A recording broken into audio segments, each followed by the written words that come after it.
আজ থেকে আর 6 বছর আগে যখন অ্যাপেল এই আইফোন এক্স আর ফোনটা রিলিজ করে তখন কিন্তু এই ফোনটা আইফোনের বেস্ট সেলিং ফোনের মধ্যে অন্যতম একটি ফোন ছিল। এর অন্যতম আরেকটা রিজন হচ্ছে যে এই ফোনের প্রাইস অন্যান্য ফোন থেকে অনেকটাই কম ছিল। মানে 18 সালে যে ফোনগুলো লঞ্চ হয়েছিল যেরকম iPhone X, X S, X R এবং এক্স এস ম্যাক্স, এই ফোনগুলোই মেবি 18 সালে লঞ্চ হয়েছে আমি যদি ভুল না করে থাকি। তো ওই ফোনগুলোর মধ্যে এটা অন্যতম সেল হওয়ার কারণ হচ্ছে যে এটার প্রাইস কিন্তু অনেক কম ছিল। প্রাইস কম হওয়ার ফলে কিন্তু এটাতে অনেকটাই কস্ট কাটিং করা হয়েছে, যেরকম আপনি দেখতেই পাচ্ছেন যে পিছনে একটা ক্যামেরা, তারপর হচ্ছে সামনের ডিসপ্লেটা আইপিএস ডিসপ্লে এবং এটার ব্যাটারি সব মিলেই কিন্তু এটাতে একটা কস্ট কাটিং করা হয়েছে। তারপরেও এই ফোনটা সেল হয়েছে। ওই সময়ে যেই প্রাইস রেঞ্জে এই ফোনটা আসছিল এবং যে একটা স্পেক অফার করছিল সেইটা মানুষজনকে কিনতে বাধ্য করে, এবং আপনি আমি সবাই কিনতে চাচ্ছিলাম বা অনেক মানুষই কিনছে, যার জন্য কিন্তু বেস্ট সেলিং ফোনে চলে আসছে। এবং এই সময়ে এসে 6 বছর পরে এসে কিন্তু সেই জায়গাটা এই ফোনে ধরে রাখতে পারে নাই। আর না রাখাটাই কিন্তু স্বাভাবিক, কারণ 6 বছর পরে একটা ফোন ওই জায়গাটা ধরে রাখবে এটা তো হয় না। হয়তো বা কিছুদিন পরে এরকম সিঙ্গেল ক্যামেরা, এরকম বিশাল নচলা ডিসপ্লে, এরকম একটা ফোন আমরা পেতে যাচ্ছি অ্যাপেলের কাছ থেকে, আইফোন AC24 নামে এরকম কিছু একটা হতে পারে, আসলেই দেখা যাবে। এই আইফোন এক্স আর এর ডিজাইনটা কিন্তু অন্যান্য আইফোন থেকে একটু ব্যতিক্রম। এর ব্যতিক্রমী ডিজাইনটা হচ্ছে এর ক্যামেরাতে। এর ক্যামেরা দেখেন একটা সিঙ্গেল ক্যামেরা। যদি ফ্রন্ট সাইডে আসেন তাহলে দেখতে পারবেন যে এর ফ্রন্ট সাইডটা কিন্তু আইফোন এক্স, এক্সএস এর মতোই দেখা যাচ্ছে। আর হচ্ছে যেহেতু এটাতে আইপিএস ডিসপ্লে ইউজ করা হয়েছে, তার মানে হচ্ছে আইফোন 11-এ যে এরকম ডিসপ্লে পাচ্ছেন, মোটা বেজেলওয়ালা একটা ডিসপ্লে, এইটাতেও সেম একটা ডিসপ্লে পাচ্ছেন। আর এই 2024 সালে এসে আমার মনে হয় না যে এই আইফোন এক্স আর এর এইরকম লুক, সামনে এরকম মোটা মোটা বেজেল, পিছনে সিঙ্গেল ক্যামেরা, এটা খুব বেশি মানুষজন পছন্দ করবে। ভিডিওর গভীরে যাওয়ার আগে ধন্যবাদ দিতে চাই আমাদের আজকের এই ফোনটা দিয়ে সাহায্য করার জন্য আইশপ বাংলাদেশকে। আপনি যদি এই ধরনের ইউজড ফোন, মানে এক্সআর ছাড়া অন্যান্য যে ইউজড ফোনগুলো রয়েছে এগুলো যদি কিনতে চান তাহলে আপনি আইশপের সাথে যোগাযোগ করতে পারেন। এক্সআরটা কিনবেন কি কিনবেন না সেইটার ডিসিশন এই ভিডিওটা শেষ করলেই বুঝতে পারবেন। তাছাড়া কিন্তু তাদের কাছে শুধুমাত্র এক্সআরই সেল করে না, তারা নানান ধরনের ইউজড ফোন সেল করে, আইফোন থেকে শুরু করে অ্যান্ড্রয়েড। আপনার যে কোনো ধরনের ফোন লাগে তাদের সাথে যোগাযোগ করতে পারেন। তাদের সকল কিছু লিঙ্ক থাকবে ভিডিওর নিচে ডেসক্রিপশন বক্সে। এই আইফোন এক্সআরটা 194 গ্রামের একটা ফোন, যেটা আইফোন 12 থেকেও অনেকটাই হেভি, মানে 13 থেকেও হেভি। বাট এটার ব্যাটারি সাইজ কিন্তু বড় করা হয় নাই, বাট এটা অনেকটাই বাল্কি লাগে আমার হাতে, অনেকটাই ভারী। তাছাড়া যদি আপনি এই ফোনের গ্লাসের দিকে আসেন, গ্লাসটা খুব বেশি একটা শক্তপোক্ত না, এটাতে কর্নিং গ্লাস ইউজ করা হয়েছে। বাট কর্নিং গ্লাসের কোন ভেরিয়েন্ট বা কর্নিং গ্লাস 3 কিংবা 5 এই ধরনের কোনো ইনফরমেশন পাওয়া যায় না, যার জন্য বোঝা যাচ্ছে যে এটার গ্লাসটা খুব বেশি একটা শক্তপোক্ত হবে না। আর গ্লাস শক্তপোক্ত হলেও যদি হাত থেকে পড়ে যায় তাহলে চাঁদে চলে যাবে। গ্লাস শক্তপোক্ত হোক বা না হোক, এটাতে কিন্তু ছিল IP57 water and dust resistant, তার মানে এটাকে আপনি পানির নিচে একটু চুবাইতে পারবেন। বাট যদিও কিনা এই ধরনের ইউজড ফোন কেনার পরে যদি পানিতে আপনি ভিজাইতে চান তাহলে এই ফোনের অবস্থা মারা যাবে। আজ থেকে আরও 6 বছর আগে লঞ্চ হওয়া এই আইফোন এক্স আর এর পারফরমেন্স নিয়ে কথা বলতে গেলে নিজেরই কেন জানি একটু অবাক লাগে। কারণ 6 বছর আগের একটা ফোন এখনও যে পারফরমেন্স দিচ্ছে, বর্তমান সময়ে যে 12 থেকে 16-15 এরকম প্রাইস রেঞ্জে যে ফোনগুলো পাওয়া যাচ্ছে এগুলোর সাথে অনায়াসেই টক্কর দিতে পারবে, এবং এইটা অনায়াসেই এইগুলো থেকে জিতে যাবে, এটা বলাই যায়। কারণ এইটার পারফরমেন্স এখনও অনেক বেটার ছিল। আপনি যদি ডেইলি লাইফের ইউজগুলো করতে চান, যেরকম ফেসবুক, ইউটিউব, টিকটক, মানে এই সোশ্যাল মিডিয়াগুলোই তো আমরা ডেইলি ইউজ করি, তো ওইগুলো যদি ইউজ করতে চান একদম স্মুথলি পারফরমেন্স পাবেন। কিন্তু আমি যদি খুব হেভি ইউজ করি তখন দেখা যায় যে মাঝে মাঝে কিন্তু ল্যাগ করতেছিল, হ্যাং করতেছিল। এইটা একটা 6 বছর পুরাতন ফোন থেকে আশা করাই যায়। তাছাড়া 6 বছর পুরাতন একটা ফোন হিসেবে ভালোই পারফরমেন্স দিচ্ছিল। বাট যদি আমি প্রাইসের কথা চিন্তা করি, যেরকম 27,000 টাকা এটার প্রাইস এখন, মানে হিউজ 27,000 টাকা। তো 27,000 টাকা দিয়ে এই ফোনের এই পারফরমেন্স আমি কখনোই মেনে নিব না। আপনি যদি 27,000 টাকা দিয়ে একটা নতুন অ্যান্ড্রয়েড ফোন কিনেন, এটা তো ইউজড 6 বছর পুরাতন একটা ফোন, নতুন একটা ফোন নেন, সেইটার পারফরমেন্স এটা থেকে অনেক বেশি বেটার হবে। যেরকম আপনি পিক্সেল 6 এই ফোনগুলোর পারফরমেন্স কিন্তু এটা থেকে বেটার। তো পারফরমেন্সের দিক দিয়ে এটা খুব বেশি একটা আপনাকে সন্তুষ্ট করতে পারবে না। যারা মুরব্বি টাইপ রয়েছেন কিংবা লেডি রয়েছেন তারা হয়তো বা এটার পারফরমেন্স নিয়ে খুব বেশি একটা মাথা ঘামাবেন না।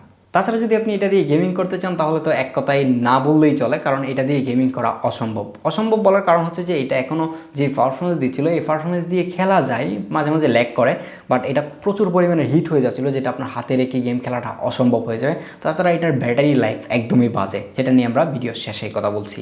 এই আইফোন এক্স আর এর ডিসপ্লে হিসাবে থাকছে 6.1 ইঞ্চির একটা IPS LCD প্যানেল, যেটার পিক ব্রাইটনেস 625 নিটস, যেটা আমার মনে হয় যে ডে লাইটে গেলে কিছুটা প্যারা দিতে পারে, বাট ইনডোরে একদমই পারফেক্ট ছিল। ডে লাইটে গেলে যে ইউজ করা যাবে না এরকম না, ইউজ করা যায়। ডিরেক্ট সানলাইটে যখন যাবেন তখন হয়তো বা একটু প্রবলেম হতে পারে, মানে ব্রাইটনেস নিয়ে। তাছাড়া এটাতে কিন্তু ছিল 326 PPI ডেন্সিটি, যেটা শার্পনেসও কিন্তু মোটামুটি ভালো ছিল। এই ডিসপ্লেটা কিন্তু একটা 60 হার্টজ ডিসপ্লে। আমার কাছে এতদিন ইউজ করে মনে হচ্ছিল না যে এটা একটা 60 হার্টজ ডিসপ্লে, কারণ এটার ডিসপ্লেটা এতটাই স্মুথ ছিল।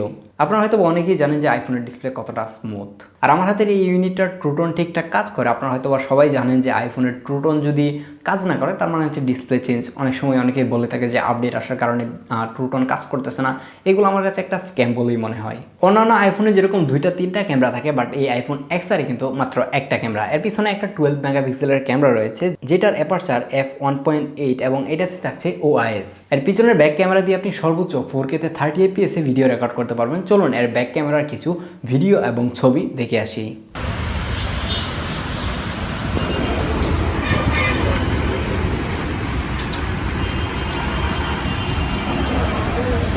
এটা হচ্ছে এর ফ্রন্ট ক্যামেরার ভিডিও, সরি এটা হচ্ছে এর ব্যাক ক্যামেরার ভিডিও। তো ব্যাক ক্যামেরা দিয়ে যদি ভিডিও করেন তাহলে এরকম ডেলাইটে এরকম একটা রেজাল্ট পাবেন, এবং এই জায়গায় প্রচুর পরিমাণে নয়েজ আছে। এই নয়েজের মধ্যে সাউন্ড কোয়ালিটি কীরকম সেটাও আশা করি বুঝতে পারছেন। আর স্টেবিলিটিটা আরেকটু আপনাকে চেক করি, যদি সিঁড়ি দিয়ে নামার সময় আশা করি এর স্টেবিলিটিটাও বোঝা যাচ্ছে। এটা হচ্ছে ব্যাক ক্যামেরার ভিডিও। ব্যাক ক্যামেরা দিয়ে যদি এরকম একদম মানে সূর্যটাকে পিছনে রেখে ভিডিও করেন তাহলে ডাইনামিক রেঞ্জটা এরকম পাবেন। আশা করা যায় যে ডাইনামিক রেঞ্জটাও বোঝা যাচ্ছে। আর আমি খুবই আস্তে আস্তে কথা বলছি, আই থিঙ্ক।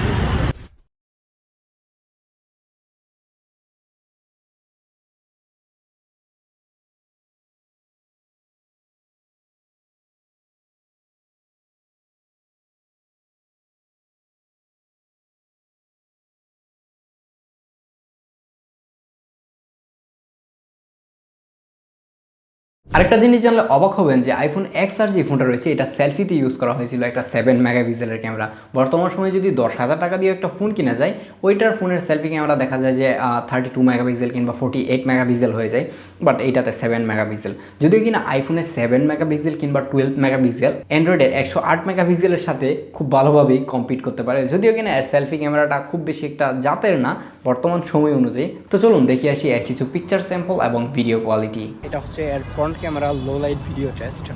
আশা করি এর ফ্রন্ট ক্যামেরা দিয়ে লো লাইটে কীরকম ভিডিও পাওয়া যাবে সেটা বোঝাই যাচ্ছে। এটা আমার কাছে একটু ফোকাল লেন্থটা বেশি মনে হচ্ছে, কারণ এটা দিয়ে দেখা যায় যে আমার জাস্ট আমার ফেস আসতেছে, খুব বেশি একটা ওয়াইড ভিউ পাওয়া যাচ্ছে না। তো ওই কারণে মনে হয় যে এটার ফ্রন্ট ক্যামেরা দিয়ে আপনি ব্লক করতে পারবেন না। এখন আমরা ব্যাক ক্যামেরাতে সুইচ করবো, দেখবো যে ব্যাক ক্যামেরা লো লাইটে ভিডিও কীরকম, আর ওইটার ফোকাল লেন্থ বা ওইটা দিয়ে আসলে কতটুকু ওয়াইড ভিউ পাওয়া যায় এটা এখন একটু চেক করবো। এটা হচ্ছে এর ফ্রন্ট ক্যামেরার ভিডিও। ফ্রন্ট ক্যামেরার ভিডিওর কোয়ালিটি কীরকম বোঝা যাচ্ছে। আমার কিন্তু একদম ব্যাক সাইডে কিন্তু রোদ। আমি যদি এখন রোদ থেকে মানে ফেসটা আমার রোদের দিকে রাখি তাহলে যে এরকম একটা ভিডিও কোয়ালিটি পাবেন।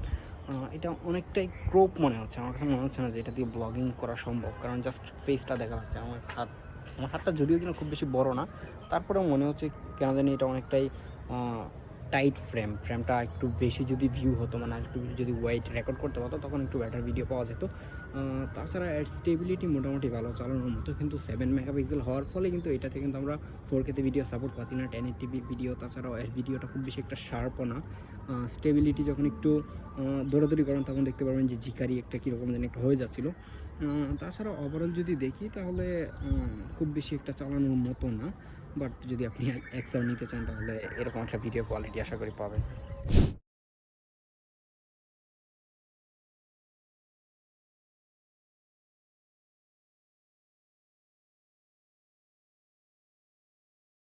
এই আইফোন এক্স আর 2024 সালে এসে না নেওয়ার অন্যতম একটা কারণ হচ্ছে এই ফোনের ক্যামেরা। কারণ এই ফোনটার প্রাইস এখন 27,000 টাকা, 30,000 টাকা।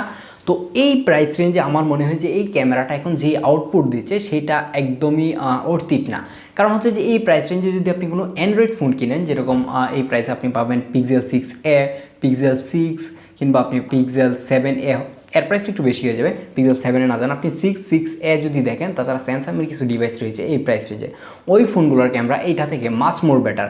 তো সেই জায়গায় এসে আপনি একটা সিঙ্গেল লেন্স কিংবা পারফরমেন্সও খুব বেশি একটা সুবিধার না, এর মধ্যে এসে এরকম ক্যামেরার জট একটা ক্যামেরার মাল আপনি কেন নেবেন? আমার মাথায় ধরে না যে আপনি এত প্রাইস দিয়ে এই আইফোন এক্সআরটা কেন নেবেন, যেটাতে মাত্র একটা সিঙ্গেল ক্যামেরা, এটাতে একটা ওয়াইড অ্যাঙ্গেল লেন্স পর্যন্ত নাই। আপনি হয়তো বা এই প্রাইস রেঞ্জে স্যামসাং গ্যালাক্সি S21 FE এই ফোনটা পাইতে পারেন। যদি 21 FE ফোনটা পান হয়তো একটু বেশি প্রাইস দেওয়া লাগতে পারে, এটা থেকে অনেক বেশি বেটার হবে। যদিও কিনা ওইটাতে কিছু গ্রিন লাইনের ইস্যু আছে, যে এটার ভয়ে হয়তো অনেকেই নিতে চাবেন না।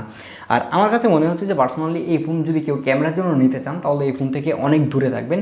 এর থেকে যদি একটু প্রাইস বাড়ান, মানে হচ্ছে যদি আপনার আইফোনই কিনতে হবে এরকম কোনো ইন্টেনশন থাকে, তাহলে আপনি আইফোন 11-এ যেতে পারেন। 11-এর ক্যামেরা এটার থেকে অনেকটাই বেটার, অনেকটা বেটার বলতে অনেকটাই বেটার। আর ওইটাতে একটা লেন্স বেশি পাবেন, একটা ওয়াইড অ্যাঙ্গেল লেন্স পাবেন, এবং সেলফি ক্যামেরাটাও কিন্তু এইটা থেকে আইফোন 11-এরটা বেটার, মানে ওইটাতে ইউজ করা হয়েছে 12 মেগাপিক্সেলের একটা ক্যামেরা। আইফোন এক্সআর কিন্তু ব্যাটারি হিসেবে ইউজ করা হয়েছিল 2942 mAh একটা ব্যাটারি, যেই ব্যাটারি দিয়ে আমি মানে আমার হাতের এই ফোনটার ব্যাটারি হেলথ হচ্ছে 87%। এইটা দিয়ে আমার টেনে টুনে একদিন যাচ্ছিল, মাঝে মাঝে দেখা যাচ্ছিল 2-3টা দিয়ে গিয়ে এটা চার্জ শেষ। আপনি যদি রেগুলার ইউজ করেন, মানে প্রাইমারি ডিভাইস হিসেবে ইউজ করেন, তখন দেখা যাবে যে আপনাকে দিনে 2বার চার্জ দেওয়া লাগতে পারে। মানে সকালে একবার দিয়ে বের হলেন, তখন দেখা যাবে দুপুরে আরেকবার চার্জ দেওয়া, তার মানে হচ্ছে একটা পাওয়ার ব্যাঙ্ক নিয়ে আপনাকে ঘুরতে হবে আর কি। তো এই ফোনের ব্যাটারিটাও খুব বেশি একটা সুবিধার না, মানে 87% ব্যাটারি। এটার ব্যাটারিটা তারা বলতেছে অরিজিনাল, বাট আমার কাছে একটু কনফিউশন লাগতেছে, অরিজিনাল হওয়ার কথা না। কারণ একটা 6 বছর পুরাতন ফোনের ব্যাটারি 87%, আবার এটার ব্যাটারি অরিজিনাল কীভাবে হয়? এখন তো অনেকেই বলতে পারেন যে আপনি ফ্রি টুলস দিয়ে চেক করতে পারেন, বাট এটা দিয়ে কখনোই এক্স্যাক্টলি রেজাল্টটা আসে না। বর্তমানে অনেক পার্টস চেঞ্জ করে ফেললেও এটাতে রেজাল্ট দেখায় না। তো সেই জায়গায় এসব আমার কাছে সম্পূর্ণটাই স্ক্যাম বলেই মনে হয়। আমরা ভিডিওর শেষ পর্যায়ে চলে এসেছি, বাট এই ফোনটা নিয়ে আমার আর এখন মতামত দেওয়ার কিছুই নাই, কারণ ভিডিওতেই সম্পূর্ণটা বলে দিয়েছি। আমাকে যদি এখন লাস্ট পর্যায়ে এসেও জিজ্ঞেস করেন, আমি বলবো যে এই প্রাইস রেঞ্জে এই ফোনটা নেওয়া একদমই উচিত হবে না। আপনি আইফোন 11 নেন, এর থেকে কিছু টাকা বাড়িয়ে, দরকার হলে আপনার কাছে টাকা না থাকলে কিছুদিন ওয়েট করেন যদি আপনাকে আইফোনই নিতে হয়। যদি মনে করেন যে না আইফোন নিব না, আমার অ্যান্ড্রয়েড দিয়েও চলে যাবে, ক্যামেরা দরকার, তাহলে আপনি পিক্সেল 6 কিংবা 6A তে যেতে পারেন। এটা থেকে অনেক বেশি বেটার ক্যামেরা কোয়ালিটি পাবেন এবং পারফরমেন্স তো পাবেনই।